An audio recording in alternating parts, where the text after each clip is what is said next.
Ciao a tutte e tutti e benvenute e benvenuti in questo nuovo video.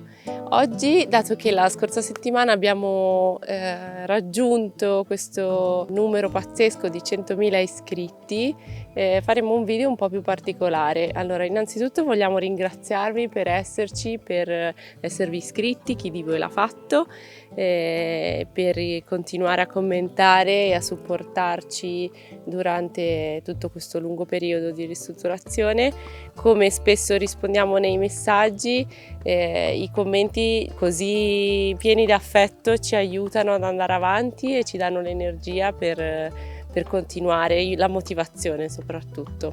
Chi di voi ancora non l'avesse fatto, iscrivetevi al nostro canale così non vi perderete nessun aggiornamento. Per chi di voi capita per la prima volta sul nostro canale, vi faccio un breve riassunto di chi siamo e di cosa facciamo. Siamo Vince e Maddi, siamo due architetti, Vince è francese, io sono italiana, e 4 anni fa abbiamo comprato un rudere in pietra nelle colline imperiesi in Italia da ristrutturare. Stiamo cercando di fare il più possibile i lavori noi stessi, ovviamente dove la normativa lo permette, e ovviamente con materiali ecocompatibili o naturali il più possibile. Adesso quindi quello che vogliamo fare durante questo video è un po' un home tour durante il quale ripercorriamo le cose che sono state fatte più o meno fino ad adesso e soprattutto quelle che ci mancano ancora da fare. Questo perché abbiamo visto nei commenti che tanti di voi ci dicono: ma adesso cosa manca da fare, quali sono i prossimi step, e per riprendere un po' il filo del discorso vi facciamo vedere quanti lavori ancora ci aspettano davanti. Allora, perché abbiamo comprato questa casa? Allora, ovviamente perché rispecchiava il più possibile i nostri requisiti, quindi noi volevamo una casa in un contesto un po' rurale, in pietra, che avesse un po' di giardino, comunque un terreno a disposizione e che fosse abbastanza, non dico in buono stato, ma comunque facile da ristrutturare. Quindi la nostra scelta è ricaduta su questa casa perché era a un piano solo, quindi questo ci permetteva di avere una semplicità anche nella realizzazione dei lavori maggiore, e soprattutto meno superficie da ristrutturare. La nostra casa non è grandissima, infatti ha solo 75 metri calpestabili internamente, e questo anche ci permetteva a noi di ristrutturare all'interno di quello che era il nostro budget. In più questo luogo ci ha stregato perché comunque siamo a 450 metri sul livello del mare, quindi è già un contesto semi-collinare montagnoso. Vediamo il mare da qui perché siamo solo a pochi chilometri, a 15 minuti dalla spiaggia, e comunque la zona di Imperia ha un clima fantastico, quindi pochissimi giorni di pioggia all'anno e una vegetazione ricchissima. Allora, qua ci troviamo nella fascia di terreno subito superiore alla casa. Come vedete dalla strada che percorriamo per arrivare alla casa, uno dei lavori che dovremo abbastanza urgentemente fare è quello di sistemare un po' la strada, perché gli ultimi 200 metri per arrivare alla casa sono sterrati, sconnessi, e alla lunga credo che possano danneggiare i mezzi che percorrono questa strada. Comunque questa è una spesa abbastanza onerosa, e la strada non è neanche ufficialmente di nostra proprietà, quindi è una cosa che sicuramente faremo più avanti. Qui, come potete vedere, abbiamo la parte retrostante della nostra casa. Il nostro terreno inizia su per giù a partire da qua, e questa è la prima terrazza che possiamo utilizzare. E noi abbiamo pensato che questo sarebbe un ottimo spazio dove poter parcheggiare la macchina e dove eventualmente in un futuro poter installare i pannelli solari, perché ovviamente è sempre stata la nostra priorità poterci attaccare a un fotovoltaico, però di nuovo per una questione di budget è una cosa che stiamo rimandando a un secondo momento. Come vedete iniziano ad esserci gli angoli dove noi ancora abbiamo tanto materiale edile lasciato da parte, e questo perché c'è avanzato, come è normale che sia, sul cantiere parecchio materiale, e anzi cogliamo l'occasione per dirvi che se qualcuno di voi è in zona ed è interessato, noi abbiamo diversi materiali di cui liberarci, quindi qualche blocco di canapa che sono spessi 30 centimetri e lunghi 60 se non sbaglio, che vanno benissimo anche per costruire tramezze interne. So che sono un po' spessi, però hanno già la funzione di isolante al loro interno, quindi mentre in un sistema di tramezzature a umido, quindi come si fa solitamente in Italia con i mattoni, bisogna aggiungere un isolante, invece nel caso dei blocchi di canapa la canapa fa già l'effetto isolante al suo interno, quindi è già praticamente una parete pronta per essere intonacata.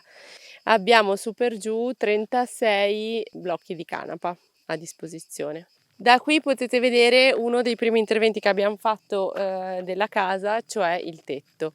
Se vi ricordate, chi di voi c'era già, ci seguiva già, noi abbiamo usufruito dell'agevolazione 110 sisma bonus, che ci ha permesso di coprire parzialmente economicamente i lavori delle strutture di casa nostra, quindi tutto ciò che era il consolidamento di questo edificio e la copertura è stato coperto da quel finanziamento lì. E niente, ed è composto da tegole marsigliesi, ovviamente in origine questo tipo di casa era coperto da ciappe in pietra. Noi avremmo preferito posare i coppi, che a nostro avviso sono un po' più eleganti e comunque sono diffusi anche in zona, però da disposizioni comunali ci è stato impedito, e quindi abbiamo dovuto mettere le tegole marsigliesi, che sono comunque quelle che sul territorio sono più diffuse, almeno negli ultimi 60 anni, ecco. Molti di voi ci hanno chiesto a cosa serve quel bordo di pietre intorno sul perimetro della casa a livello del tetto, e praticamente qua è usanza mettere una striscia di ardesie, che è una pietra tipica ligure, sul bordo della casa, quindi a copertura del perimetro dei muri perimetrali. Una specie di ibrido tra i tetti in ardesia che si possono incontrare ad esempio a Genova e la copertura in normali tegole, quindi è una specie di tecnica mista. Questo tetto è composto da travi, travetti, tavolato, ha uno spessore di 20 centimetri di isolante in fibra di canapa, quindi comunque è molto ben isolato a livello della copertura, e dopodiché un altro strato di travetti, tegole e le ardesie perimetrali di cui parlavamo. Guardando un po' questa zona, un'altra cosa che mi viene in mente è che ad esempio qua dove vedete il telo blu, noi abbiamo la nostra legna per scaldarci, per alimentare la nostra stufa a legna in inverno. È ovviamente una posizione temporanea e ovviamente non è definitivo né il telo né la struttura, però al momento l'abbiamo accatastata qui.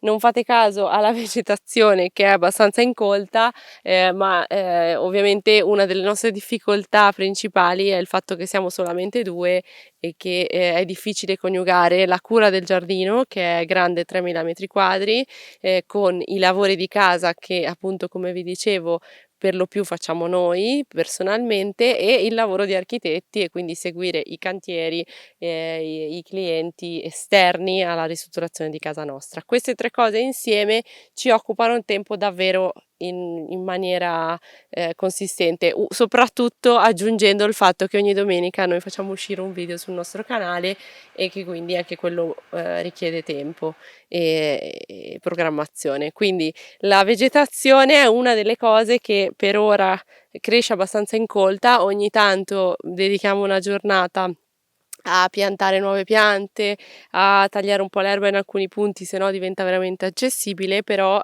sarà uno dei grossi progetti di cui ci occuperemo nei prossimi mesi, perché ci piace comunque l'idea di essere immersi nella natura e l'idea di poter imparare di più su tutto quello che ci circonda. Ma adesso passiamo al piano di sotto, così vi faccio vedere altri punti di vista della casa e ovviamente l'interno della casa e tutte le lavorazioni che ancora ci mancano da fare.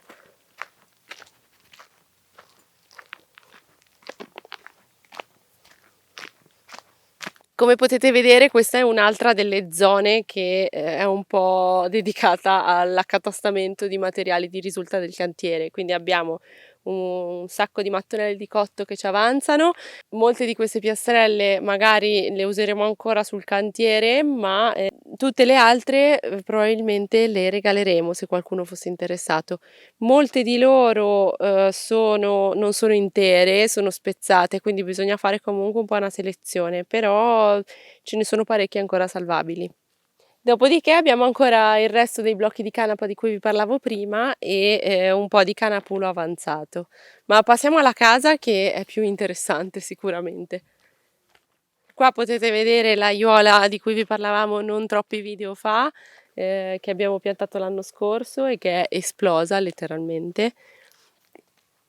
E qua troviamo invece la facciata a nord della casa, quindi con le finestre del bagno e di una delle due camere da letto.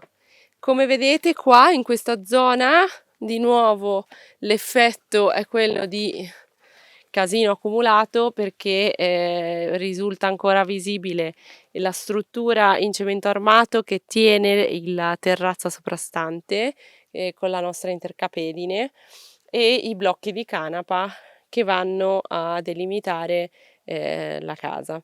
La nostra intercapedine serve non solo per appunto tenere il peso della terra della terrazza soprastante, ma anche per arieggiare opportunamente le pareti perimetrali e non creare, quindi non favorire fenomeni di umidità sulle pareti. Questa parte verrà ovviamente anche questa rivestita di pietre come abbiamo fatto qui e probabilmente penseremo a una scala che dall'arrivo con la macchina permetta l'accesso più facile alla casa.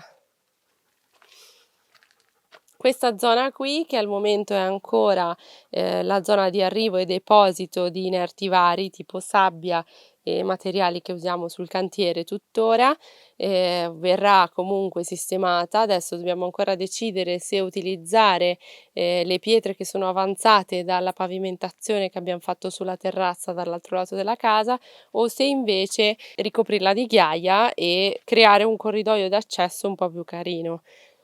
Voi cosa ne pensate? Preferireste la ghiaia o continuare con la pavimentazione in pietra? Fatecelo sapere nei commenti.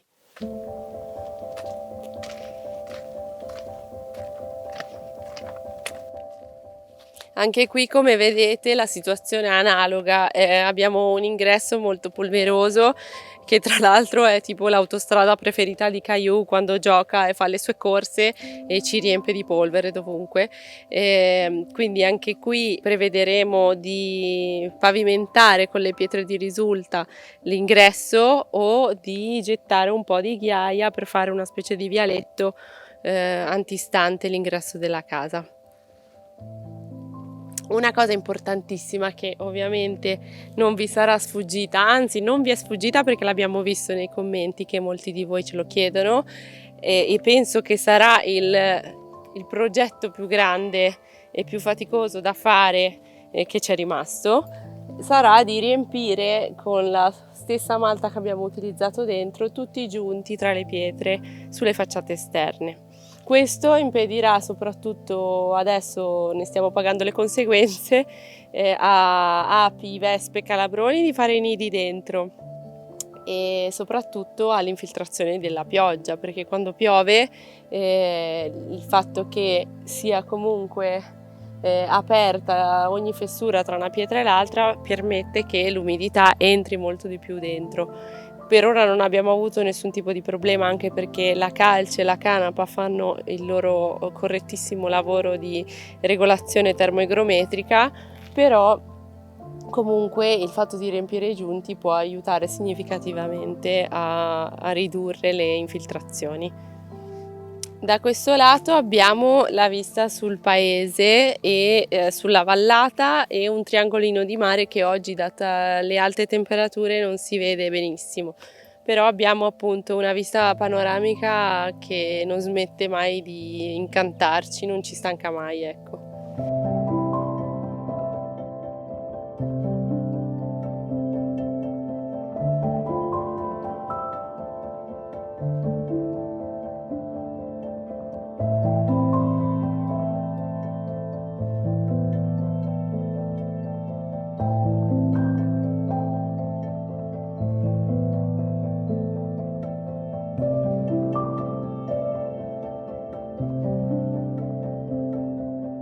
ma io entrerei per vedere adesso tutte le cose che mancano da fare all'interno.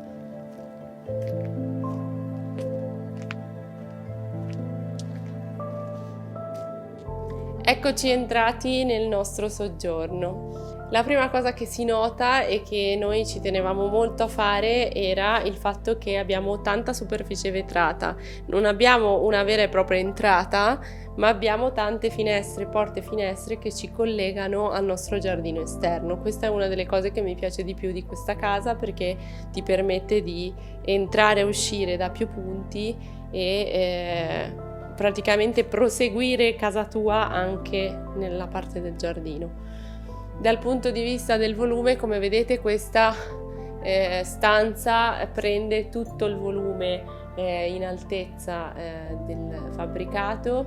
Abbiamo più o meno qua l'altezza del colmo 4 metri e qualcosa, se ricordo bene. E dal punto di vista di materiali faccio un piccolo riassunto per chi magari non ci segue dall'inizio. Abbiamo sulle pareti perimetrali che sono in pietra un intonaco di calce canapa, che è molto importante per la regolazione dell'igrometria e dell'umidità, non solo per gli effetti benefici della calce, ma anche per quelli della canapa sotto forma di canapulo. Se infatti ci avviciniamo a una parete, qua si può vedere l'irregolarità della superficie e la presenza di tutti questi piccoli pezzettini di canapulo che sono la canapa che dà questo tocco così originale al muro. Abbiamo lasciato quella parete lì a vista in pietra, esattamente dall'altra parte, e l'abbiamo riempita, abbiamo riempito i giunti con una malta antica Vimark. Questa era originariamente una parete perimetrale anche lei, però è stata poi ampliata la superficie della casa e quindi è diventata una parete di spina centrale. Per questo abbiamo potuto lasciarla a vista. Dal punto di vista del pavimento, in questa stanza potete vedere che abbiamo delle piastrelle in cotto artigianali. Nelle altre stanze abbiamo il cotto ugualmente, ma sono piastrelle di recupero, quindi antiche, recuperate da vecchi casali in ristrutturazione. Poi altri elementi architettonici che possiamo elencare sono le pareti interne, le tramezze interne in Fermacell, quindi sistema a secco, che è una cosa abbastanza inusuale in Italia, nel senso che in Italia si preferisce la costruzione di pareti a umido con i mattoni e la colla, e invece queste hanno una struttura in legno, l'isolante in fibra di canapa e poi i pannelli di Fermacell, che sono pannelli in gesso fibra, quindi anche quelli ecologici rispetto al cartongesso più canonico. Questa parete separa il soggiorno dalle 2 camere da letto. Qui nel soggiorno abbiamo l'angolo relax con la nostra stufa a legna super performante della Rocal, che è una marca spagnola, e quindi questo è il nostro angolo accogliente che in inverno acquisisce veramente un fascino pazzesco, nel senso che avere il fuoco davanti al divano è una cosa che a me, cresciuta in città, personalmente piace tantissimo. Abbiamo creato qua una panchina costruita in calcestruzzo cellulare e con lo spazio per poter mettere la legna al di sotto. Questa panchina adesso è usata per depositare oggetti che non sappiamo dove mettere, però in realtà verrà cuscinata e sarà un'altra seduta per avere più spazi di seduta davanti al divano. Se invece passiamo all'altra zona del soggiorno, è la zona dedicata alla sala da pranzo. Al momento è il nostro tavolo di lavoro perché non abbiamo altro spazio. Avrà una sua illuminazione a sospensione che cadrà giusto sopra e sarà il tavolo che noi dedicheremo alle cene con amici. Una novità che avrete notato è questo bellissimo cassettone che abbiamo comprato di seconda mano in un mercatino. il suo stato non era perfetto, nel senso che era un po' tarlato, quindi in queste settimane ci stiamo occupando del suo restauro, ve lo faremo vedere in uno dei prossimi video, e per ora la posizione che ci piace di più è questa per lui. Per quanto riguarda l'arredamento in generale in casa, la cosa che ci prende molto tempo è il fatto che spesso e volentieri, se compriamo cose di seconda mano, comunque c'è una ricerca dietro abbastanza grande, innanzitutto su piattaforme online tipo Marketplace, ma anche poi su mercatini domenicali in diversi posti. In più poi mettere d'accordo me e Vince, trovare un mobile che piaccia ad entrambi è sempre comunque una bella sfida. E come potete vedere, a noi piace comunque integrare un po' l'antico con il nuovo, quindi già solo in questa stanza potete vedere questo tavolo che anche lui è un tavolo di recupero, sedie artigianali in ferro, un divano nuovo ad esempio, e anche quella è una sedia artigianale in bambù che mi ha regalato mia nonna, ad esempio, una poltroncina molto carina. Quindi il concetto dell'arredamento non è tanto seguire un unico stile, ma creare un ambiente che coniughi bene il moderno e l'antico e che rispecchi il più possibile quello che noi siamo.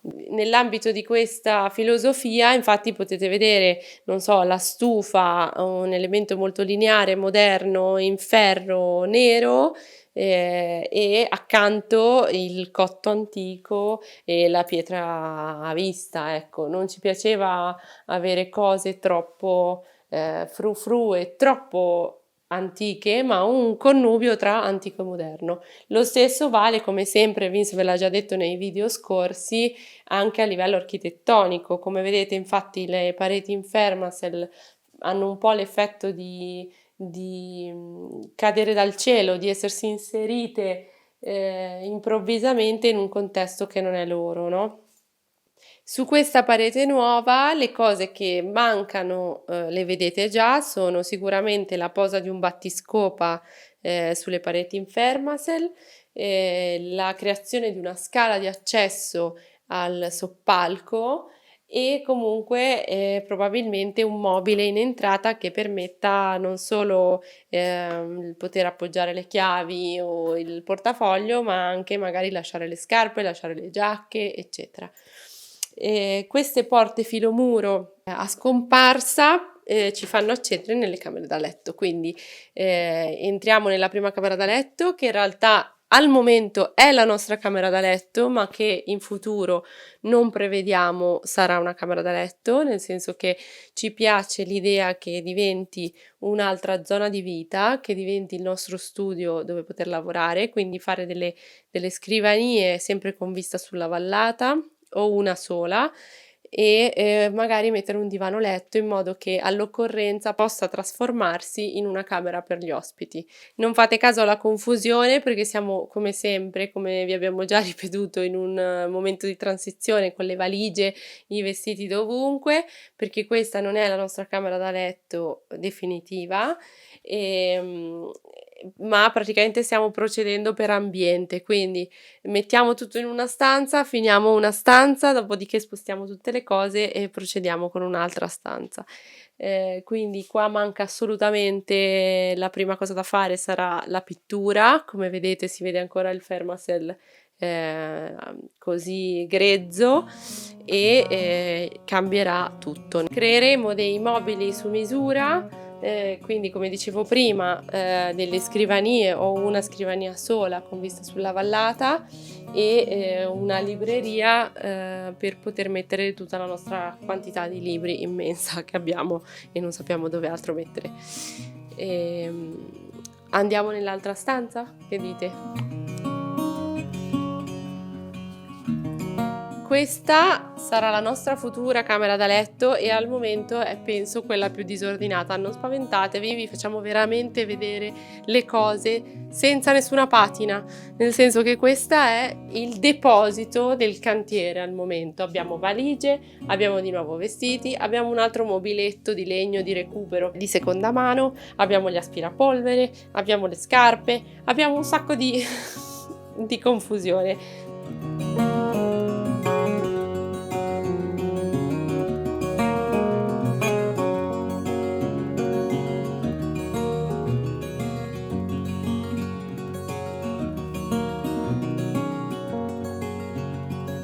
questo è quello che succede, è la realtà delle cose quando si è ancora all'interno di un cantiere, quindi non è tutto solo un'emozione, un entusiasmo di entrare in un ambiente nuovo, ma è anche gestione degli oggetti che si possiedono, quindi spostare, ripescare, girare, sollevamento pesi continuo e non trovare più le cose praticamente. Stiamo ancora progettando gli arredi di questa stanza e sarà una sorpresa per uno dei prossimi video, quindi non vi spoilerò niente, continuate a seguirci perché sarà molto interessante la scelta che abbiamo fatto. Andiamo ora nella zona della cucina. Come vedete il pavimento è fatto anche qui di piastrelle in cotto, questa volta sono di recupero rispetto alle piastrelle del soggiorno che sono nuove artigianali, quindi si vede un po' la differenza sia di formato che di fattura. E entriamo nella zona della cucina. Non ci è mai capitato di avere una cucina così grande nella vita, quindi siamo molto contenti di avere tutto questo spazio, di poter eventualmente mangiare in cucina e di avere tanto spazio di stoccaggio. Anche qui la cucina riempie tutto il volume, quindi troviamo di nuovo un'altezza che al colmo è di più di 4 metri. Abbiamo di nuovo la parete a vista che è la stessa del salotto, quindi l'altro lato della parete in pietra a vista, e questa volta i muri perimetrali sono stati costruiti con i blocchi di canapa di cui vi parlavo prima. Quindi dopo i blocchi di canapa c'è l'intercapedine per permettergli una corretta areazione e non ristagno dell'umidità, e i blocchi di canapa sono stati intonacati a loro volta di nuovo con l'intonaco calce canapa. Come potete vedere si vedono anche in questo caso le fibre di canapulo, si vedono leggermente meno perché abbiamo dato un latte di calce sopra che ha sbiancato un pochino di più la superficie.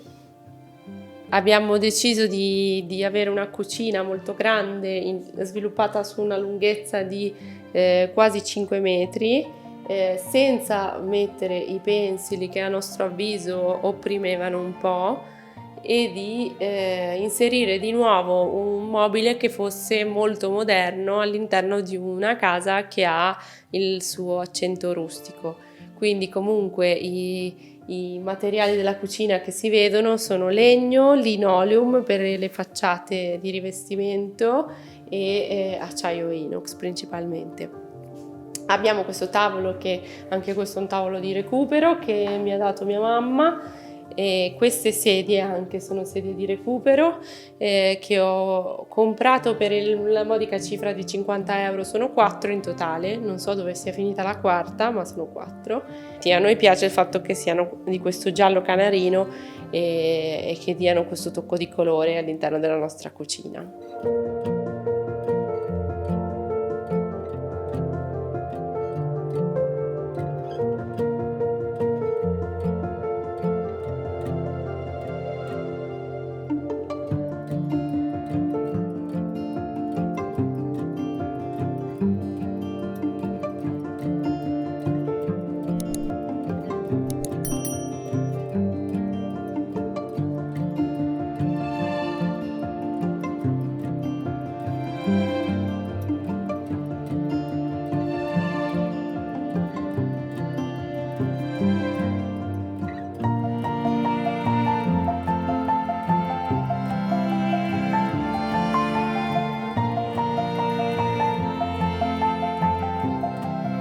Il lavoro che manca adesso più di tutti, che è visibile, è il lavoro di mensolature di tutte le nostre nicchie e di chiusura delle nicchie con delle porte, che sono le stesse porte della cucina, però di colore bianco. Quindi l'effetto della parete continua che parte dal salotto continuerà fino alla cucina. L'unico elemento, diciamo, di interruzione di questo pannello bianco è la nostra porta che ci fa accedere alla lavanderia e al bagno. Questa è un'altra porta che noi abbiamo comprato di recupero da un rigattiere di Avignone e ci fa accedere alla zona bagno. Eccoci, allora abbiamo qui in questa zona la lavanderia.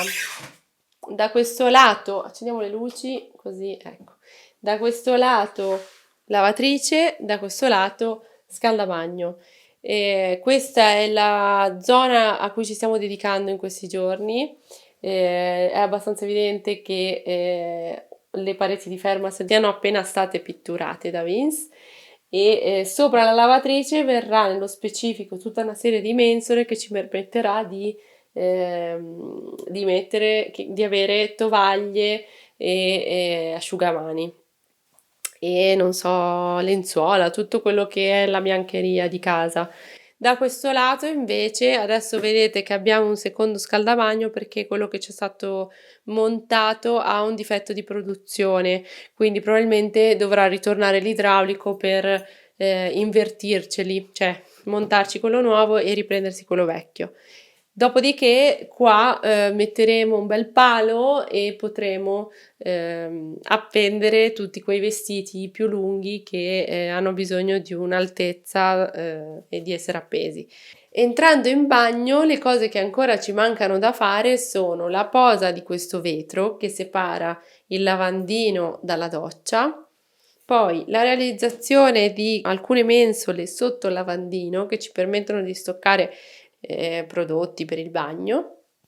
Dopodiché, da questo lato del bagno, una cosa che ci serve è il recupero di una mensola grezza, un po' carina, che ci permetta appunto di creare un ripiano qua sopra per poter organizzare meglio le nostre cose e farlo un po' tutto più carino. Se alziamo il nostro sguardo lassù, quello sarà un nostro armadio dove poter mettere valigie, cose non facilmente accessibili tutti i giorni. Anche quello avrà una porta uguale a quelle della cucina, quindi con la maniglia rotonda. Dobbiamo installare la porta e creare una serie di armadi dentro ancora.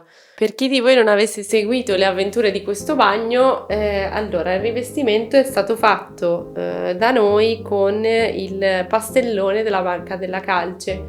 Il pastellone è un rivestimento di origini veneziane tradizionale, è un po' l'antesignano del microcemento e la sua versione più ecologica, e quindi permette di rivestire pareti e pavimenti di maniera impermeabile e va benissimo sia con il rustico che il moderno.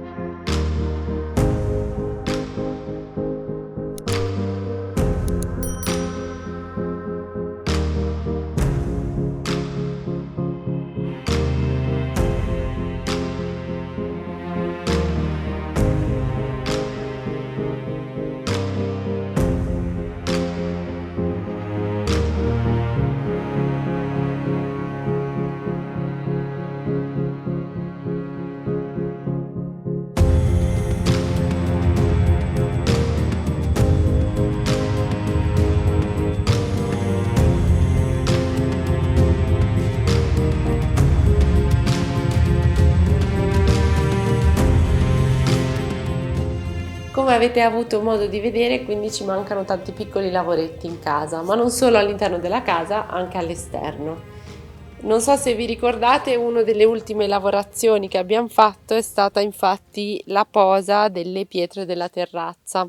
Queste pietre erano le pietre originali, il pavimento originale della casa, le abbiamo tenute da parte e le abbiamo posate su un letto di sabbia. Anche qui possiamo vedere tra le cose che ci mancano da fare, come abbiamo anticipato sulla facciata principale, sono in primis i giunti tra le pietre, quindi tutta la parete da riempire con la sac à poche esattamente come abbiamo fatto con la parete interna. Poi prevediamo di mettere una pergola che dobbiamo ancora decidere se sarà in legno o in metallo e sulla quale salirà tutta la pianta della vigna che in questo momento cade a cascata da quella parete e dall'altra parte verrà ricongiunta dalla pianta di glicine che abbiamo piantato qui. L'ultima cosa della terrazza sarà la panchina che vi abbiamo già anticipato nel video relativo alla terrazza. Vi ringraziamo per aver partecipato in così tanti, lasciando dei commenti sotto il video e esprimendo la vostra scelta su che tipo di panchina realizzare. Devo dire che tutti quei commenti ci hanno confuso ancora di più le idee, nel senso che se già è difficile decidere in due che tipo di finitura, che tipo di panchina fare, in questo caso, ecco, con tutte le vostre idee che si sono aggiunte, abbiamo ancora meno le idee chiare di prima, però sarà divertente approcciarsi al progetto di questa parte della terrazza esterna. Il resto del giardino è composto da più o meno 3000 metri quadri ed è suddiviso in 7 diverse terrazze.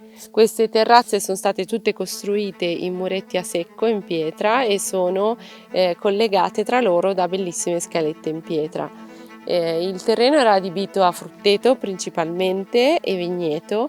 In questo momento il giardino, come la parte retrostante della casa, è pieno di materiale del cantiere, quindi pietre accatastate da un lato, vecchi legni, cose che comunque continuiamo ad utilizzare. E non vediamo l'ora di poter finalmente pulire questo giardino e ridargli una nuova vita una volta finiti i lavori di casa. Come dicevo all'inizio di questo video, per noi è difficile riuscire a mantenere in ordine il giardino, soprattutto perché non saranno tanti 3000 metri quadri, ma noi dobbiamo contemporaneamente occuparci di altri lavori, quindi non vediamo l'ora di finire il cantiere di casa in un certo senso e dedicarci di nuovo alla creazione di un orto, come abbiamo fatto il primo anno che eravamo qui. E appunto all'allestimento vero del giardino, quindi con tante piccole nuovi progetti che abbiamo in testa e che non vi spoilerò.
Per questo video è tutto, vi ringraziamo per essere stati con noi e per questo home tour.